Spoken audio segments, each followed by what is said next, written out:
ఈ రోజు నైట్ అయితే నాకు అసలు డ్యూటీలో ఏం లేదని చెప్పి ఖాళీగా ఉన్నాను కదా చెప్పి బట్టలు ఉతుక్కుని మన బావగడ రూమ్ గడికి వచ్చాను. ఎందుకంటే ఆడి దగ్గర వాషింగ్ మిషన్ ఉంది. సరే అని దగ్గరికి వచ్చి డ్యూటీకి అయితే నన్ను తీసుకెళ్ళాడు.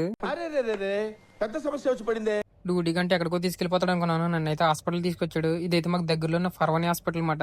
ఇక్కడ యుద్ధాలు జరుగుతున్న కాడి నుంచి అయితే ఈ హాస్పిటల్ ఒక్క లైట్ కూడా ఎత్తలేదు. లోన్ లైట్లు తప్ప బయట లైట్లు అయితే అసలు ఎత్తలేదు. ఎందుకంటే ఇక్కడ బాంబు ఏమైనా వేస్తాడు అని చెప్పి ఇక్కడ లైట్లు మొత్తం ఆఫ్ చేసాడు. మొత్తం చీకటి కింద ఉంది. ఏంటి ఇంతలా నన్ను తీసుకొచ్చాడు అనుకున్నాను. ఇంతకీ లగేజ్ మోయడానికి అలాగైతే గవ్వనే భోజనం తీసుకొచ్చాడు. ఈ అయితే మోసుకెళ్ళాలంట పైకి 2 అట్టుకుని రారని చెప్పేసి అంటున్నాడు. అసలే మన పని దొంగ, అందుకని బరువు ఉన్న దాడికి ఇచ్చి బరువు తొక్కున్నది మనం తీసుకున్నాం. ఏదో 5th ఫ్లోర్ అంట, లిఫ్ట్ దగ్గరికి వెళ్ళాలన్నాడు. లిఫ్ట్ దగ్గరికి వెళ్ళాము. లిఫ్ట్ అయితే ఎక్కుతున్నాం. ఇప్పుడు ఓయమ్మా చాలా చిన్న సెకల్ లేవురా నీలో. బ్లాక్ B6 లో అంటే పెట్టారంట మామని అయితే హాస్పిటల్లోనే. ఇప్పుడైతే చూడండి ఈ సామాన్లు ఒక్కడే మోసుకొచ్చినట్టు క్రెడిట్ అంటే దిబ్బేద్దాం అని చెప్పి నన్ను వెళ్ళిపోమంటున్నాడు. మస్తు షేడ్స్ ఉన్నారా నీలా. అబ్బో కమలాసన్.